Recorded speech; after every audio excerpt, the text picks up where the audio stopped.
Fê, Oi. cara, pensa nisso. Empresas melhores dependem de pessoas melhores. Cara, olha só, a nossa convidada vive essa máxima e criou, a partir disso, um método de ensino voltado para o ESG. Caramba, vamos falar com ela? Bora? Bora. Depois da vinheta.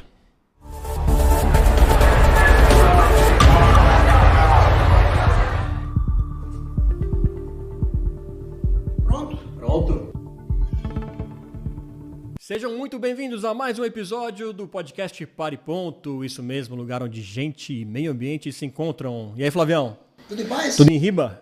Opa. Então tá bom. Mas antes de começar mais um super papo aqui no nosso canal, quero pedir, se inscreva aí no nosso canal, deixe seu like, comentário, sugestão, né, Flávio? Por que não? Compartilha geral, críticas, estamos super abertos aqui. Compartilha geral, acione o sininho da rede social, assim mais gente tem acesso às nossas conversas, sempre com um convidado muito especial todas as quartas-feiras. Estamos lá no Apoia-se agora, hein, Flavião? Clica aí no link da descrição, apoia.se/pariponto, saiba como ser um apoiador do canal, ter vantagens exclusivas, como, por exemplo, participar aqui da reunião de pauta, conhecer bastidores, sugerir convidados, então tem muita coisa legal para você estar mais perto aqui da gente. Hoje vamos ter uma conversa muito legal com uma super especialista em ESG, ela que é advogada, consultora, palestrante, mas tem dedicado aí, você vai entender, grande parte da sua carreira e também da vida pessoal ao assunto ESG. Estou falando dela, Juliana Bernardo. Ei, tudo bem? Tudo bem. Seja muito bem-vinda. Estou muito feliz. Que legal que a gente conseguiu combinar, né? Pois é, tô muito contente. Olha, vocês chamaram a pessoa certa pra falar. Ah, que bom!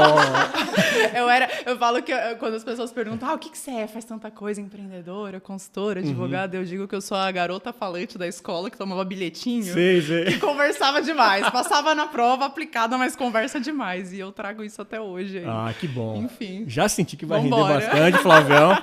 Mas eu quero começar com a história, Juliana, e a gente acompanha você já há algum tempo nas redes sociais, que é um jeito muito legal. Eu quero que você conte aqui também como que começa a sua relação com o ESG, né? Que muita gente acha, pô, a Juliana fala de ESG e tal, então ela fez curso, começou a tratar disso no mundo corporativo, mas tem uma história que começa um pouco mais atrás, né? Tem. Olha que interessante o que você falou, Fernando. Eu, vindo pra cá, a Beth me trouxe, né? Nossa motorista querida aí. E a gente estava falando sobre a natureza e sobre essa coisa do ESG, do mundo corporativo, e aí eu até comentei com ela, eu falei, eu fico pensando, quando eu não tive um marco assim na minha vida. Agora eu comecei a me preocupar com questões ambientais e sociais. Eu tive e nem da governança em si. Foi muito natural isso para mim. A minha bisavó, ela é descendente de indígenas, né? Então eu tenho uma referência da minha infância, da minha avó tomando café na cuia, fazendo aquele fumo de corda no cachimbo, tendo essa conexão com a natureza. Tinha uma galinha em casa que a gente cuidava igual cachorro, Sim. ficava vendo ali ela botar ovo. Tá com uma dor de barriga, vai lá, faz um chazinho. Então foi uma transição, foi uma percepção natural que eu tive dessa base familiar. Minha avó também. São Paulo mesmo? São Paulo. E a minha avó de Minas, né? Mas isso foi em São Paulo, quintal grande, em casa. Então, sempre essa coisa da infância. Na minha época, ainda tinha árvore pra gente subir, né? Tinha fruta na casa da avó. Então, isso foi uma coisa muito natural. E na cidade que eu nasci, Ferraz de Vasconcelos, era uma cidade do interior, então a minha infância foi rua de terra, com árvores, rural. Lá era a cidade da uva, Itália, né? Tinham muitos sítios ali. E aí, com essa industrialização, o que aconteceu? São Paulo foi se estendendo e pegou essa parte rural. Tá. Então, eu vivi essa transição de uma cidade que era mais...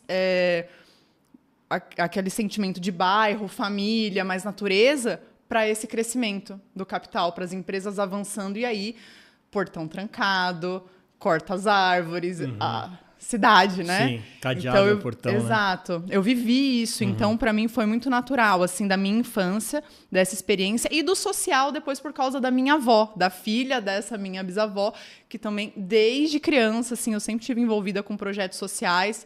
Ela tinha um trabalho que chamava Mães do Coração. Elas faziam arrecadação de alguns objetos, assim, doações, roupas que as pessoas faziam. E aí elas faziam um bazar com esse dinheiro, elas compravam enxoval para mães que estavam ali perto de ganhar os bebês, né? Mães com vulnerabilidade econômica. Então, também, assim, desde criança, era o meu natural. Nunca tive alguém que sentou assim, vou te explicar o que é social e ambiental. Não, foi... Aconteceu. E a governança, né? Porque eu era criança chata, que nos joguinhos de tabuleiro eu pegava a regrinha e ficava assim, é assim que tem que fazer, assim, assim, assim. Quem não cumpria, eu gritava e ninguém mais vai jogar. E depois, óbvio, né? Eu aprendi a lidar com esse meu natural, assim, porque eu tenho um senso de organização, de ordem com relação às ideias, às coisas que eu faço. Você até falei com o Flávio da pastinha, eu falei, eu gostei. Eu falei, eu sou dessas também. Meu Deus do céu. Eu sou dessas. Sempre vai ter um caderno na minha bolsa, sempre vai ter uma organização. Assim, eu gosto de fazer lista para tudo. Então, peguei essa minha habilidade natural também. E depois, no mundo corporativo, isso foi se desenrolando para o direito, depois a governança. E aí foi isso. É o que eu digo, o ser ESG, né? O ESG, ele vem dessa filosofia da vida mesmo. E aí você transportando isso depois para o corporativo é mais fácil. Aí você pode encher com um monte de burocracia. Mas a essência, aquela coisa toda, ela é mais, né? É mais natural. Eu sempre falo, o ESG não é de empresa, né? O ESG é de pessoas, né? Eu posso estar enganado, mas a gente vai entrar na questão da tua empresa, dos cursos e tudo mais, mas eu percebi que sempre que você faz o anúncio de um curso, de alguma coisa, você faz sempre para um grupo muito pequeno, em geral, dá um caráter muito individualizado e você fala assim, ela está falando para as pessoas. Isso. É isso, né? É isso. É esse resgate das vivências, dos valores, das coisas que a gente quer resgatar mesmo como qualidade e tudo mais, é isso? É isso. Teve uma mentoria que eu fiz ano passado, para quem não sabe, enfim, quem não me conhece ainda, né? Durante 3 anos, eu fiz mentorias de carreira individuais com lideranças, pessoas do setor público, privado, quem estava empreendendo. Isso me serviu de base para o curso que eu tenho hoje, que eu faço essas mentorias em grupo. Então, eu construí o meu produto ouvindo as pessoas, entendendo as necessidades dos profissionais que chegavam nesse mercado ESG, assim, o que está faltando para essas pessoas? É aprender sobre indicadores? É aprender sobre métricas? Não, as pessoas precisam aprender a se vender, as pessoas precisam aprender a comunicar, as pessoas precisam chegar numa sala de conselho, 10 pessoas olhando para você e você ter autoconfiança para mostrar que você tem autonomia para falar daquela ideia, ou mostrar para as pessoas que é vantajoso, que realmente o ganha-ganha do ESG existe. Então, ouvindo as pessoas, eu construí e sempre foi assim. E aí, uma das pessoas, né, me trouxe, né, esse conceito do Henrique, um aluno meu de mentoria individual. Ele falou essa frase assim, ele perguntou para mim, o que eu devo investir se eu tiver que escolher uma coisa para eu investir na minha carreira ESG, assim, bate pronto. O que você diria? Onde eu devo investir? Ele esperou que eu ia falar, faz um MBA, faz um curso assim, vai para esse mercado. Eu falei, invista nos relacionamentos. Invista nas pessoas, coloque tempo na sua agenda para você criar relacionamentos. Aí até fiz uma organização no método Core. Eu explico, né, essa ordem. Sim. Então eu falo assim, criar relacionamentos, depois tem desenvolver, depois tem manter, depois tem você produzir algo, né, ser útil também para aquela pessoa. Então tem várias etapas, mas em geral é isso. Se as pessoas quiserem investir em algo que seja ligado ao ESG e ao próprio desenvolvimento humano, ter esse investimento nas pessoas. Porque é através das pessoas que a gente aprende onde está a nossa utilidade no mundo. Conexão, né, Flávio? E isso que a gente tem percebido, trazendo as pessoas, os convidados aqui, de uma forma ou de outra, as pessoas estão conectadas. Quer conhecendo ou não, né, se conhecendo ou não, dá para ver que os trabalhos acabam sendo complementares, porque existe esse pensamento de conexão. Desculpa, Flávio. Não, nem desculpa. Eu vou aproveitar teu gancho. E quando a gente fala de conexão, é conexão e parceria mesmo, nesse sentido, diferente do networking corporativo que a gente está acostumado a... Que é mais interesseiro. Não é mais ótimo. Eu gosto muito dessa frase, assim, né? Não sei de onde veio, sei lá, do mundo espiritual, mas assim, o ser humano, ele realmente é o portal de materialização da consciência de Deus, né? Nós temos o poder de criação. Os animais, as plantas, eles são também, né, criações de Deus, mas quem consegue criar para transformar e melhorar é o ser humano. Então, a gente tem uma responsabilidade muito grande. E quando eu entendo que eu não sou o melhor como fonte de materialização dessa criação e que você também é, e que você também é, e que às vezes a minha mente pode me atordoar e não deixar eu escutar direito a mensagem que chega, por que eu não presto atenção em você? Para entender aquilo que me falta, né? E aí eu vou entrar em alguns aspectos de vieses com relação à minha vivência, ao meu lugar de fala, mas eu vou além, assim, estou falando dessa consciência mesmo. Nós todos estamos ligados, então quando eu escuto, né, o que você diz, eu não estou acessando somente você, a sua identidade, eu estou acessando o que está acontecendo no todo desse universo. E aí eu consigo aprender, agora comercialmente aqui, né? Como isso serve também. Porque eu gostei muito do que você falou. Não é networking, porque o networking você vai com interesse em fazer negócio. E não é sobre negócio, é sobre você desenvolver a sua missão, ser útil aqui. E aí você entende a sua utilidade quando você entende o que as pessoas precisam. E não é aquela coisa assim que eu vejo muita gente com mania de grandeza, né? Eu quero salvar o planeta. Eu quero ajudar as pessoas lá do país, não sei de onde. Eu quero fazer uma ação, ir lá e levantar a plaquinha, salvem, né, as baleias rosas. Então, não é pensar para fora, mas como eu crio essa rede do centro para fora. Como eu fortaleço. Porque a sustentabilidade é sobre isso, né? Precisa se sustentar. Não tem algo que você constrói de fora. Eu não começo a pintar a parede de uma casa e depois eu penso na fundação. Então, primeiro é a estrutura. E como eu estruturo essa sustentabilidade das relações de dentro para fora? Quem está mais próximo? Como eu recebo as pessoas que chegam na minha vida? Uma pessoa que trabalha com você, o teu amigo, a tua família. Como você observa aquela pessoa? Porque, independente do networking, todas as pessoas trazem oportunidade para a gente fazer um estudo mesmo de como é o ser humano. Por que aquela pessoa está falando aquilo? O que ela sente? O que o Flávio tem em comum com o Fernando, que tem em comum com a Marina? E o que eles têm diferentes? Então, é o maior campo de pesquisa para você desenvolver qualquer produto, entender sua utilidade, a utilidade do seu serviço no mundo. E, óbvio, né, se tornar também sustentável financeiramente com isso. E também um aprendizado com relação às coisas que você pode desenvolver para servir ali também aquelas relações, né? Então é isso, a fonte do ISD principal, para mim, pelo menos, né? E eu vejo que as pessoas que entendem e pegam esse espírito também nos relacionamentos é muito mais profundo e sustentável do que o antigo networking, essa coisa de pedir fora, que é chato, né? Você ficar pedindo as coisas para os outros, né? As pessoas sabem, né, que você tá ali querendo, eu quero só me aproveitar da situação, quero um cargo, quero um trabalho, me dar uma indicação. Ou, né, uma indicação, pode crer. Não é verdadeiro. E daí para chegar na baleia cor-de-rosa é uma questão de escala. Porque você sai do indivíduo, sai da pessoa, você vai para a empresa e aí, usando o mesmo exemplo que você usou, escutar as pessoas que estão os colaboradores, escutar a vizinhança, escutar o bairro. Isso. Boa, Flávio. Chegar na baleia, escala. E aí você vai na baleia com um grupo. Exato. Esse é o ponto. Eu saio de casa, põe minha mochilinha, a gente estava falando, né? Você conhece a Chapada lá, inclusive em janeiro eu tô me preparando para voltar para lá, que eu vim para São Paulo, mas a paixão lá permanece.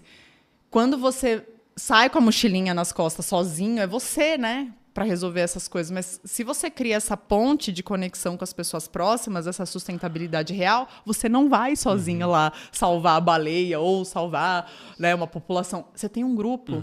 E esse grupo, a motivação do grupo, ela é muito mais forte do que a motivação individual. Tem alguns estudos que mostram isso, inclusive tem um livro que eu amo, chama O Fim da Procrastinação. Ele fala, inclusive, que as pessoas procrastinam normalmente porque elas estão centradas em motivação individual e não coletiva. E o que dá energia para a gente continuar e fazer as coisas com essa ênfase, com essa fonte de transformação, ter vontade de viver e mudar mesmo o mundo, ela vem só do coletivo. Então, essa criação da rede, não só como aprendizado, mas como você falou, você cria esse senso de comunidade para escalar isso depois, né? Numa grande ação. Só que aí a gente tem que se despir do ego também, né?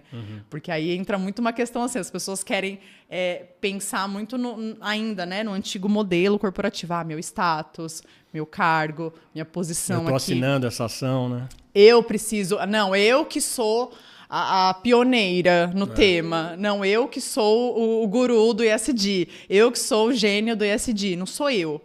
Não importa quem fale, não importa quem leve o assunto. O importante é a causa. O importante é chegar. Então, essa mudança de mentalidade é necessária e ela só acontece através das relações com as pessoas, né? Porque é muito mais legal, né? A gente construir as coisas em grupo, Sem dúvida.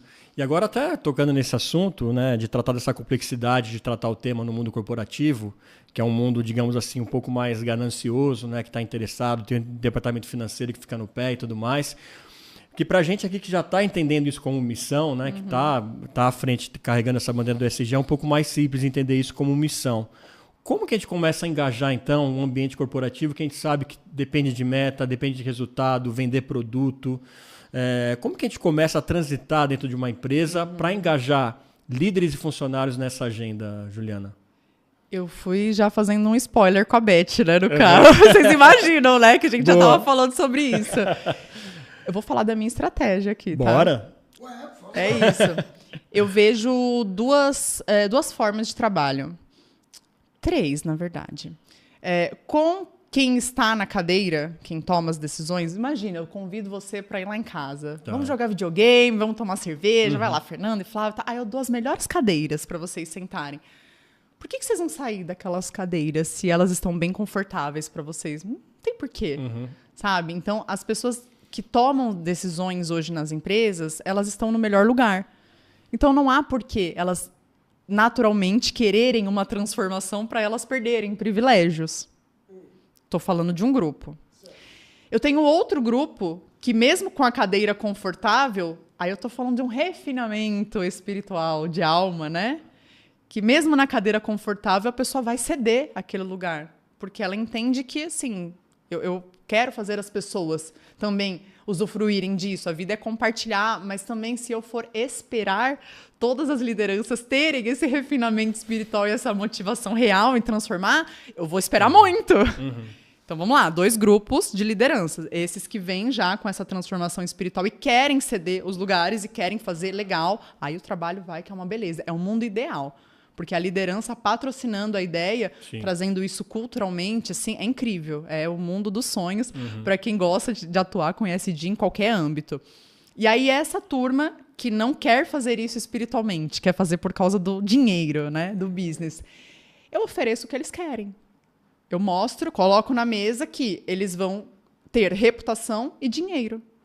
Porque é um fato. O ESG não é filantropia. E eu já chego com os 2 pés no peito, assim, já falo assim, não é ONG, não é filantropia, não é assistencialismo. Nós vamos criar um projeto, um treinamento, seja lá o que for, uma comunicação aqui que seja voltada para você aproveitar melhor os seus recursos internos, com relação à cadeia de fornecedores e economia financeira mesmo, e te posicionar reputacionalmente também, como uma empresa que está engajada no tema, para que você atraia olhares do novo perfil de consumo e aumente suas vendas. Então, eu enxugo o caixa, reputacionalmente atraio mais dinheiro e faço essa economia de recursos em planto. Então, reputação e dinheiro, as 2 cartas dos Sharks, né? Eu faço isso como oferta também do ESG, porque é o que acontece. É o que acontece na prática. E aí, o que eu faço? Aí tem a terceira linha, né? É suficiente? Se eu só motivo essa pessoa que tem espiritualmente a vontade em fazer, acontece, porque, né, cultura do topo, acaba se desenrolando isso na operação. Quando não é assim, é voltado só para o marketing, só para o dinheiro e a reputação, o que acontece? A liderança faz aquele trabalho pontual para ter o desenvolvimento aquilo da porta para fora e nem sempre ela adota a cultura. Mas aí que está a chave. O terceiro eixo, a terceira forma de trabalhar internamente é a operação. É o povão, né? Que eu falo que eu gosto de trabalhar com o povão. Que é chegar com o pessoal da empresa e ensiná-los a se protegerem. Saberem qual é o limite. Entenderem os seus direitos. Entenderem o que é permitido dentro das atribuições de uma tarefa desenvolvida corporativamente. O que é um abuso. O que é um assédio. Como você pode trabalhar de uma forma respeitosa ali com o seu líder, mas sem violar os seus valores. E burnout, a gente está falando sobre burnout, anti-burnout, não é só um acúmulo de horas de trabalho, não é você trabalhar muito. Sim. Burnout tem a ver com desalinhamento de valores em que você se submete, às vezes, por causa de uma ordem superior.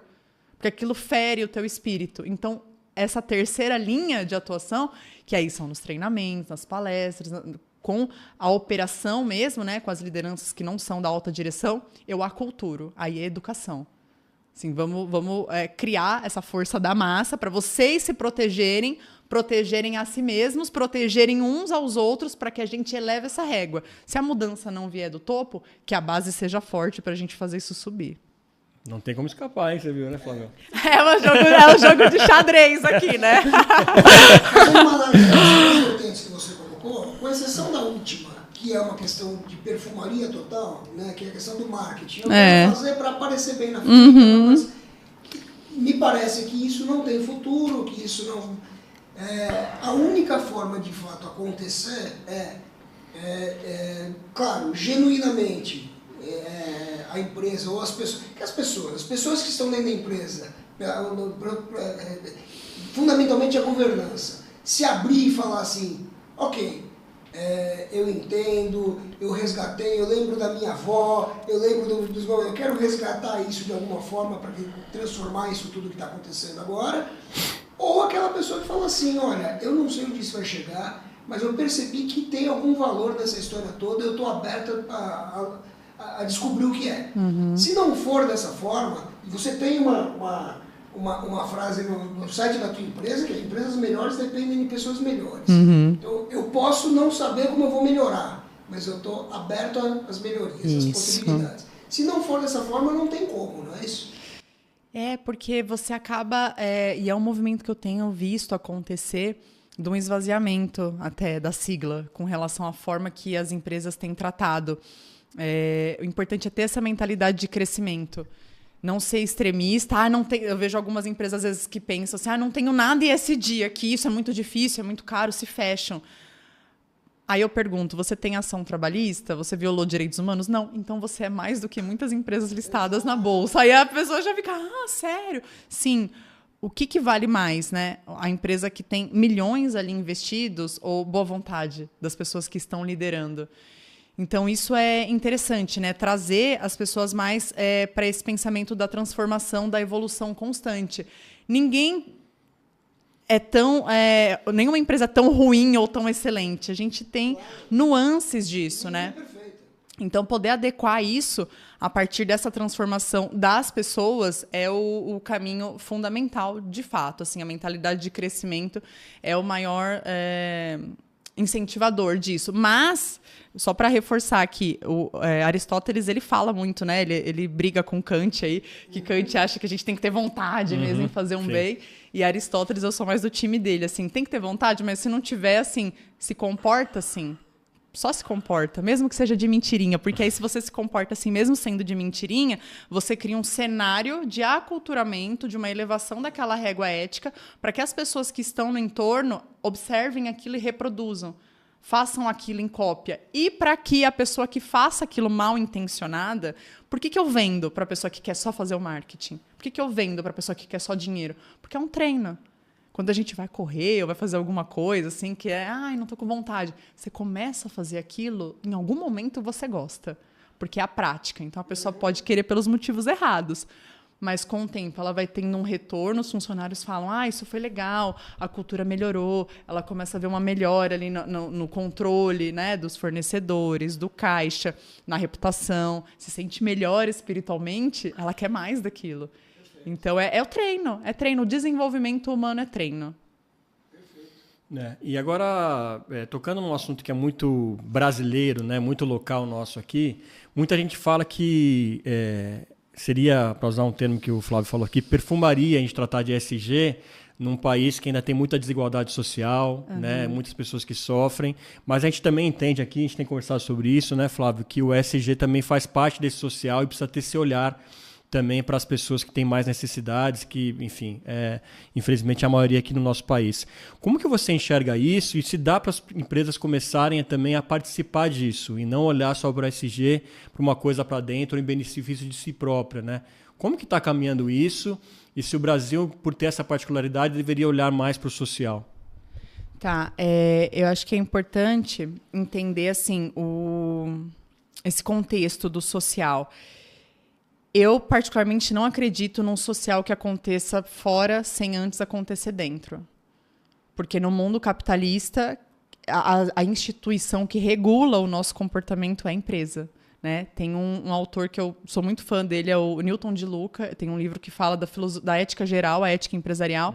E ele fala que as empresas são responsáveis pelos problemas de violência e todas essas coisas ruins que acontecem no mundo, porque elas estimulam o consumo desenfreado, criam desigualdades. Então, elas têm uma função social em devolver isso para a sociedade. Elas precisam recuperar e regenerar essas pessoas por uma semente do mal que elas próprias plantam. Então, ele traz esse conceito filosófico que eu acho muito interessante. E pouco difundido essa abordagem. Né? Exatamente. Porque pensa assim, ó, vim conversando com a Beth também no caminho sobre isso, né? Vocês viram que eu vou falando Beth teve uma aula gratuita, não, eu que fico privilégio, pregando, eu fico pregando e esse dia as pessoas ficam assim, meu Deus, não aguento todo lugar que eu vou, porque assim, é uma coisa natural, né? É legal você trocar com as pessoas e sentir o quanto as pessoas estão envolvidas com o tema, que é um tema ainda que não está, né, difundido, exatamente. assim, estamos numa bolha, isso é importante. Então, o que é interessante, né? A gente pensar que as empresas, elas plantam essa semente. Vamos pensar o seguinte, a pessoa que nasce ali na favela, na periferia, ela tem um desejo, muitas vezes voltado para um objeto de consumo, para um status de vida que ela olha na internet ou que ela vê ali e ela sente que ela não vai alcançar aquilo. Então, aquilo gera uma raiva, gera uma insatisfação da pessoa, de um mundo injusto mesmo. Sabe? Pô, eu trabalho, eu faço as coisas, eu ando certo, e eu nunca vou ter essa oportunidade, e aí eu vou mais profundo. Não é só objetos de consumo, mas outras coisas que também, né, são fontes de consumo. Fazer uma faculdade e outras coisas que nós julgamos básicas, mas falando para essas camadas que não têm acesso a isso, um plano de saúde, você ter segurança no seu bairro. Eu não estou falando de consumo só, eu estou falando de dignidade da pessoa humana. Básicas, só né? que eu preciso de dinheiro para isso. Né? É muito fácil falar, dinheiro não traz felicidade. É quando você tem minimamente essas coisas atendidas, né? Então, o que acontece com as pessoas que vêm, né, com esse status social que não tem a sua própria dignidade humana atendida? Isso dá um sentimento de frustração, de raiva, e isso acaba movimentando várias coisas. Tem gente que fala, mas isso não justifica a pessoa cometer um crime ou fazer uma coisa. Óbvio, né? Não é justificável, as pessoas elas respondem por si. Mas a criação do cenário, ela contribui. A gente estava falando de Aristóteles, né? Se eu crio o meio, eu posso inspirar ou desmotivar as pessoas a desenvolverem o melhor e o pior. Então, eu tenho um cenário muito ruim, com pessoas muito boas, e eu tenho um cenário muito ruim com pessoas que não são boas. Agora, se eu tenho um cenário bom com pessoas boas, ótimo. Se eu tenho um cenário bom com pessoas ruins, eu consigo também trazer no treino desse cenário das possibilidades pessoas com desenvolvimento melhor, né? Existe essa diferença.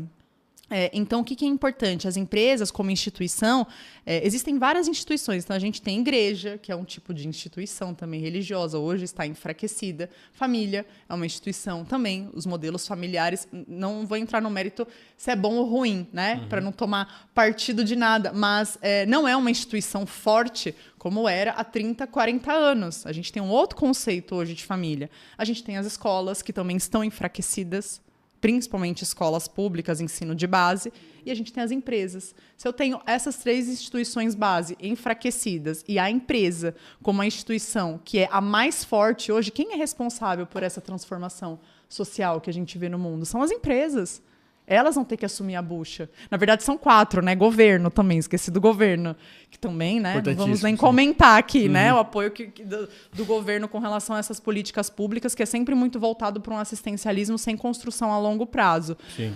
Então, não estou falando desse governo especial, estou falando de governos do Brasil, Estado, né? Como... Da nossa estrutura democrática, né, que é um Frankenstein aí. Então, as empresas são as protagonistas dessa transformação. E eu, particularmente, você comentou, né, como trazer o social para fora. Eu, particularmente, acredito que a gente só consegue fazer essa transformação para fora se a gente trouxer a dignidade do trabalho para as pessoas dentro da empresa. Porque aí elas viram educadores também.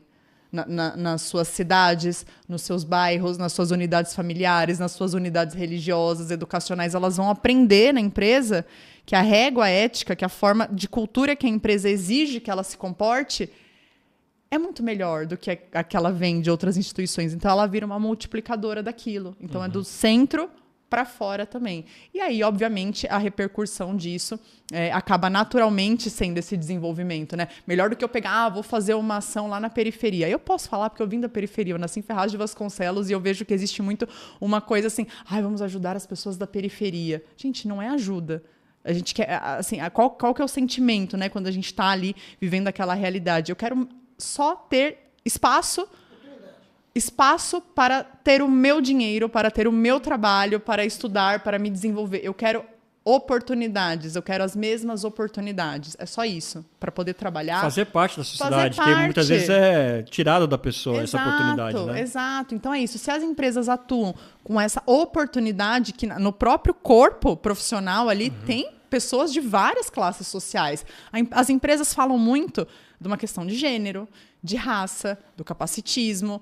São várias pautas discutidas, ambiental, né? A empresa tem copinho descartável, mas fica falando de crédito de carbono. Eu acho isso uma hipocrisia tremenda.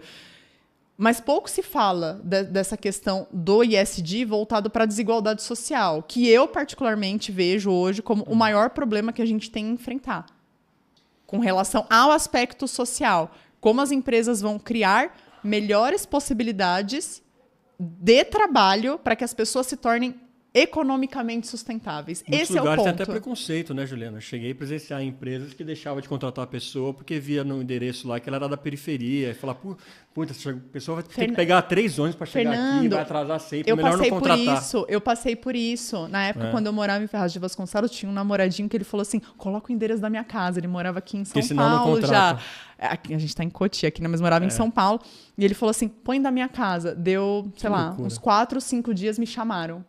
Olha. Na época do estágio. Tinham escritórios na época, né? Escritórios jurídicos que colocavam assim, somente estudantes de faculdades de primeira linha, que eram as faculdades mais caras. Então, não era permitido bolsistas, porque, obviamente, eles tinham interesse em que aquele estagiário se tornasse um sócio depois, né? Porque os pais, a família, já com uma estrutura financeira bem relacionados, poderiam indicar clientes e aportar capital. Agora, assim, o falido, que vinha de trem lá, eu com a minha marmita dentro da bolsa, vindo de Ferraz de Vasconcelos, qual o interesse que eles tinham na minha força de trabalho? Não era interessante economicamente. Então, para fazer essa filtragem, já eles colocavam algo que é super preconceituoso, né? Mas na minha época, isso, sei lá, há mais de 10 anos, assim, era comum no anúncio, inclusive, das vagas. Já deixar claro, né? E aí, assim, só para complementar o que você falou, e o que você falou também, Flávia, achei importante, das empresas, né? Assim, tem muitas coisas ISD a serem feitas. Mas se a gente começar a focar em eliminar o mal, a gente já anda 50%. Por onde eu começo? Tira o errado. É simples, né? Para de fazer o errado. Elimina o mal. Você já caminhou 50% do caminho. E é isso, o mal é isso. Por que eu trato as pessoas socialmente diferente dentro dessa estrutura corporativa também, né?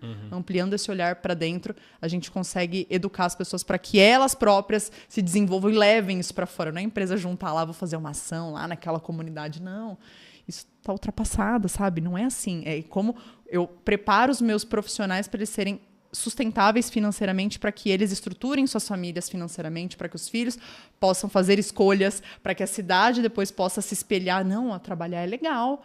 Olha que legal, ele está arrumando a casa dele, o filho dele está na escola, ele está conseguindo isso. Arruma um trabalho lá na tua empresa, essa empresa é legal, para que as pessoas falem bem das empresas com paixão. Essa empresa transformou minha vida.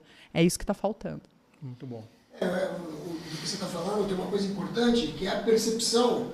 Quando você fala da desigualdade ser um dos grandes males, ou talvez o maior, que eu também concordo contigo, né?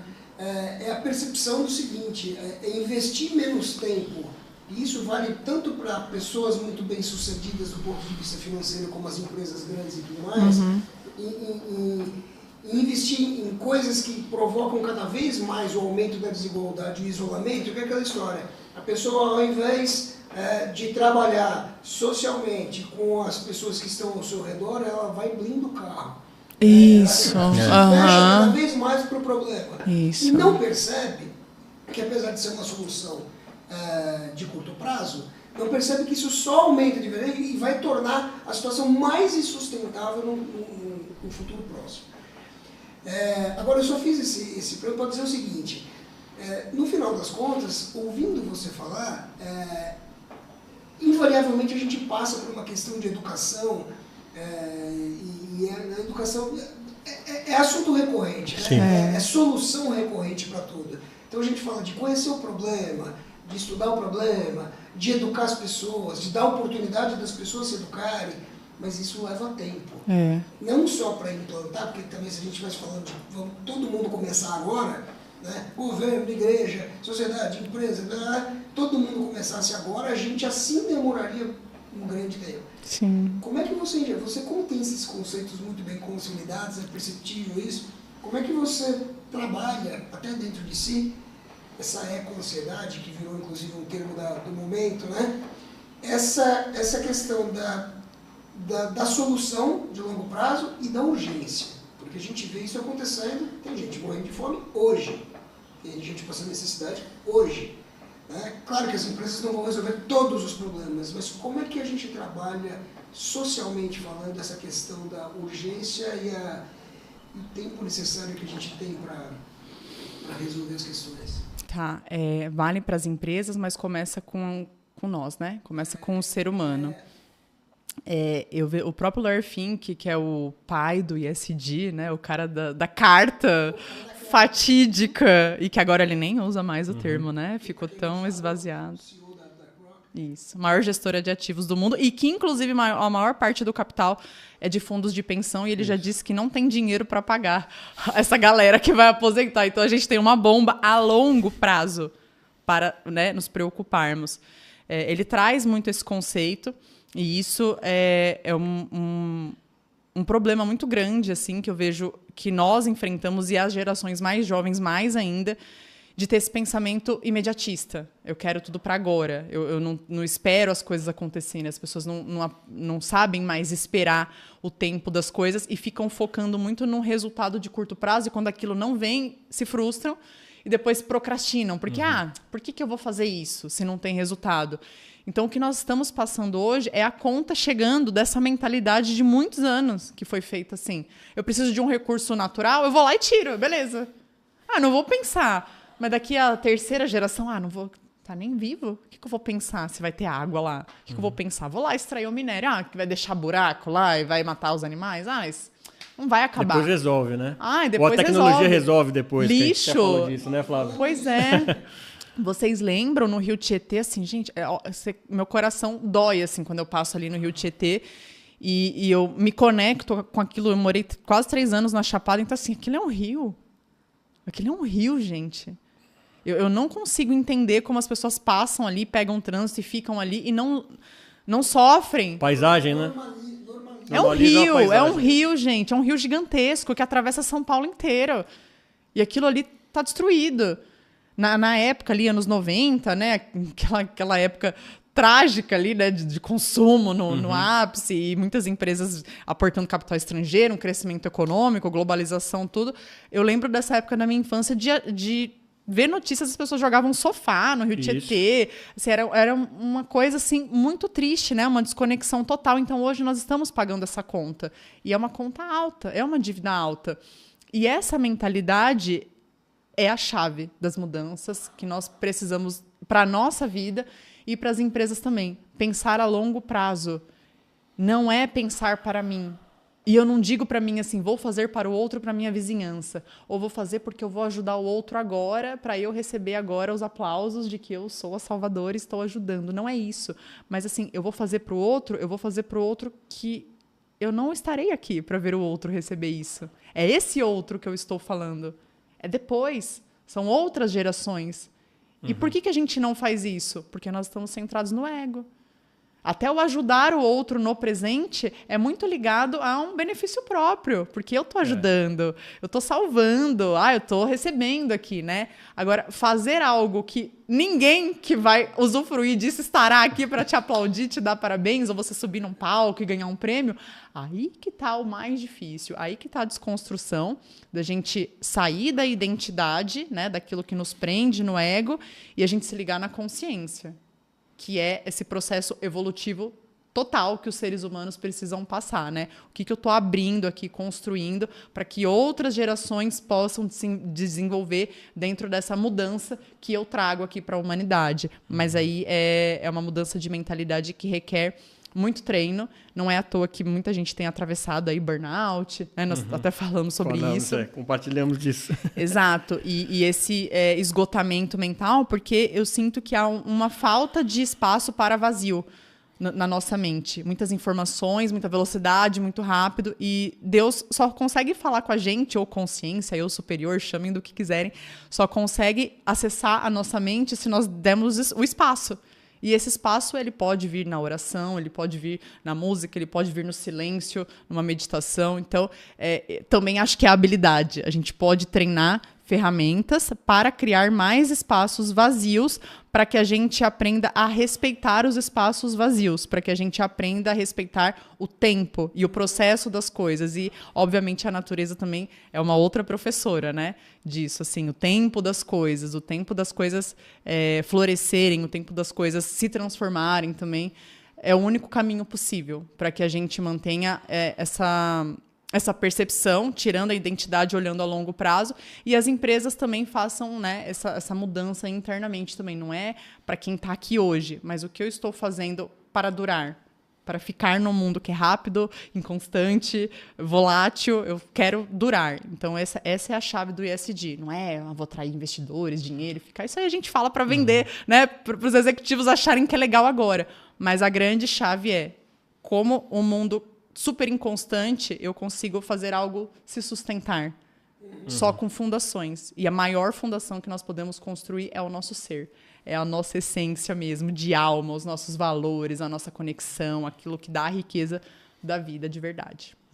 Você sabe que a gente tem criado, eu pelo menos tenho criado, acho que você partilha dessa percepção, a gente tem criado a percepção ao longo das conversas que nós temos aqui no Pare Ponto, de essa questão da urgência que eu trouxe aqui, e as questões principalmente relacionadas às questões socioambientais como um todo, fora um pouquinho da questão do capital, da governança e tudo mais, mas muito mais relacionado aos problemas em si que precisam ser resolvidos, provocou um achatamento da relação entre as gerações. E eu digo isso porque, quando você fala, por exemplo, que as pessoas mais jovens têm que perceber, são imediatistas por conta da geração, né? A questão da recompensa fácil da informação das redes sociais, né? Você faz uma dancinha, ganha um presentinho no TikTok, não sei o que, aquelas histórias, criou essa cultura muito do dá e recebe, dá e recebe, dá e recebe. É um desafio para as pessoas mais velhas também, eu estou falando isso com constante. Porque, primeiro, precisa ter um desapego, na verdade, de começar a criar ações hoje. E aí, estou falando para gestores, pessoas que estão na governança de grandes empresas, mas que já estão com uma certa maturidade, já estão com uma certa idade, e não vão ver as mudanças por conta do tempo que demora isso acontecer. Mas, em compensação, a urgência trouxe a necessidade de que a mudança seja feita. Então, as pessoas mais jovens têm isso no seu DNA, ok, eu quero um mundo melhor e tudo mais, e tem que perceber que isso não vai ser para hoje. Mas a gente, com cabelo branco, tem que perceber que essa mudança agora é necessária. Entendeu? Não é a próxima geração que vai cuidar disso. Porque a gente vai sofrer isso. Porque os eventos extremos estão acontecendo, porque as diferenças sociais estão agravando o problema de convivência nas cidades ou em qualquer outro lugar. Então a gente precisa perceber isso. Então essa urgência achatou um pouquinho a demanda e a necessidade das pessoas perceberem que o tempo, enfim, não tem jeito, tem que correr, mas a gente, todo mundo junto precisa participar da mudança. Ótimo que você falou. Esse todo mundo junto, a gente volta para o assunto lá dos relacionamentos, da utilidade. Exatamente. O que eu observo com relação à geração Z? Eles têm uma percepção maior, têm uma consciência maior dessa necessidade, têm muito mais informação, têm mais energia, são mais jovens, só que eu não vejo tão enraizado o senso de liberdade ligado à responsabilidade ainda e à constância.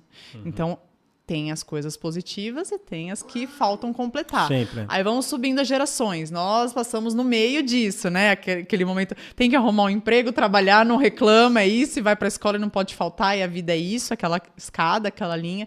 E depois entendemos que tinha outras coisas, e temos outra geração, tem várias nuances, mas enfim, para ficar mais fácil, que estão naqueles lugares, que estão confortáveis, não querem mudar e que viveram a vida inteira sem pensar no longo prazo. As coisas são assim agora.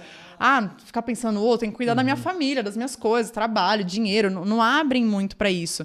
Que tem um pouco mais a mente fechada com relação a essas transformações, no entanto, tem a experiência de se construir coisas a longo prazo.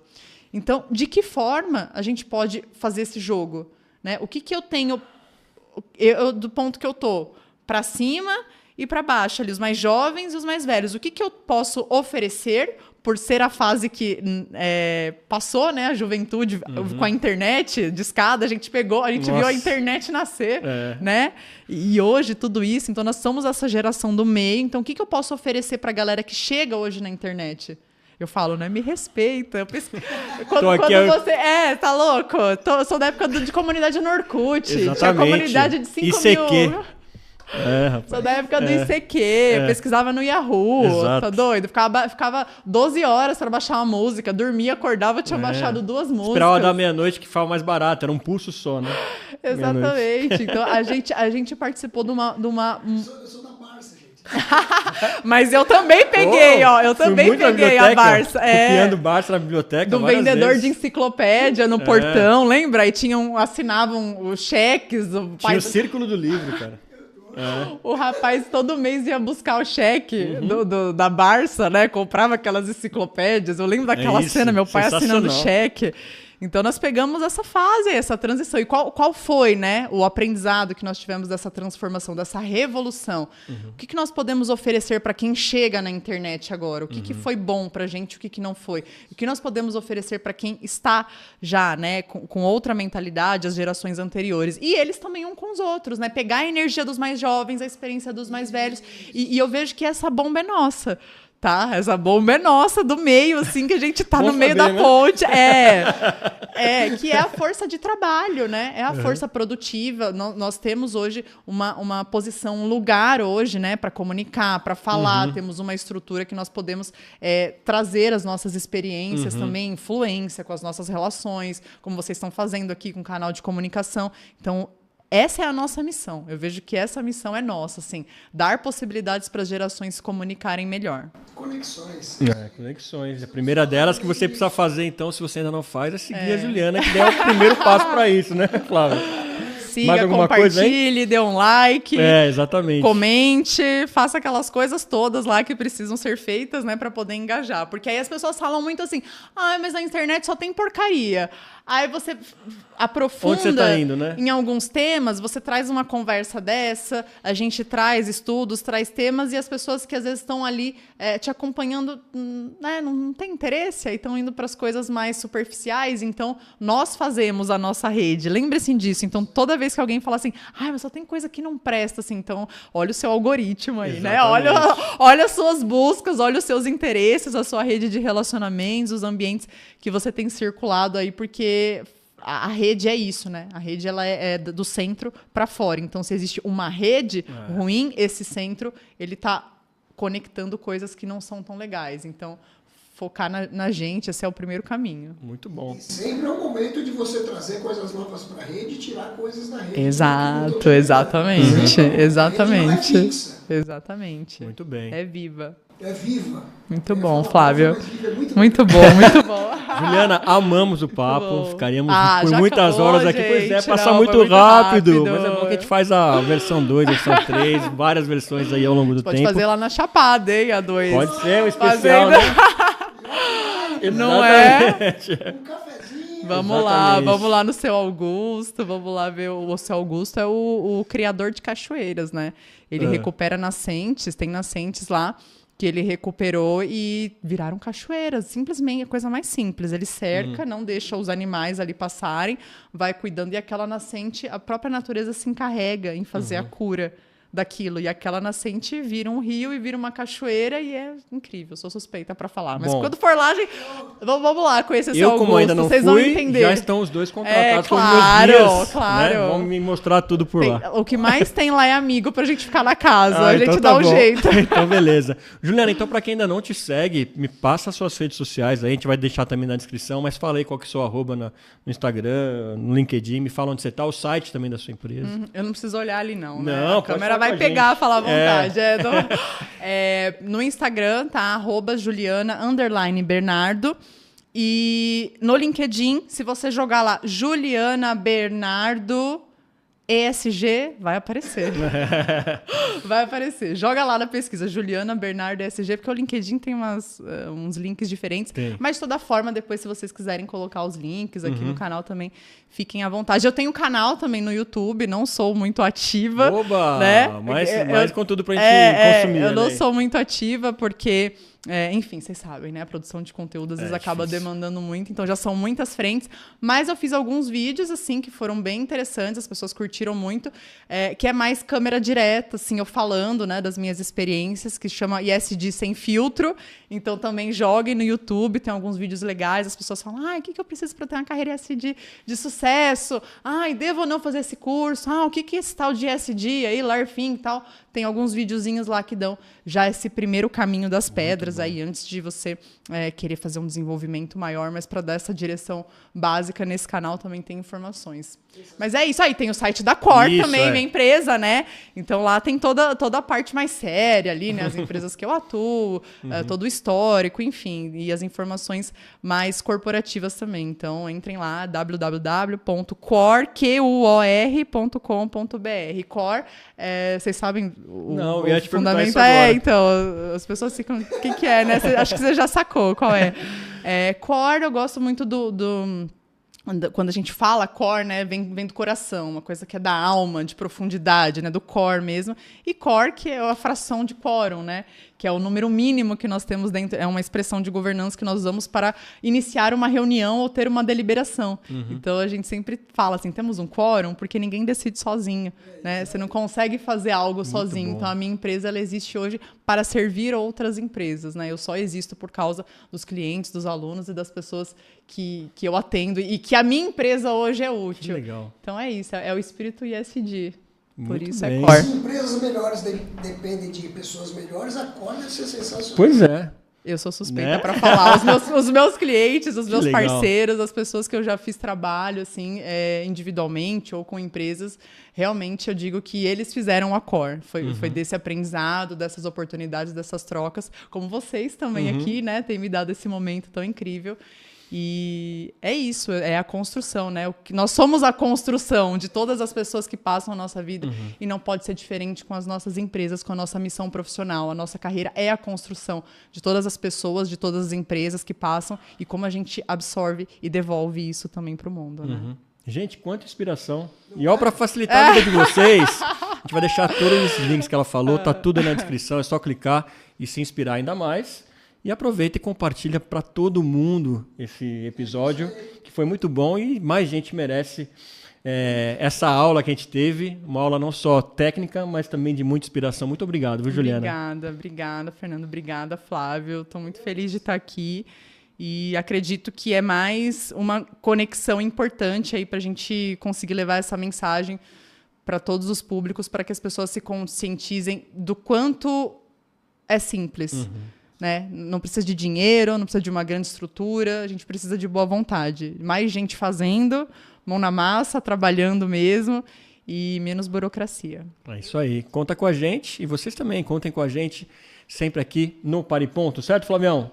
Então, como eu disse, compartilha geral esse episódio, foi muito legal. Deixa seu like, comentário. Se tiver alguma pergunta aí para Juliana, passa para a gente vai ter o maior prazer de encaminhar para ela também. Certo?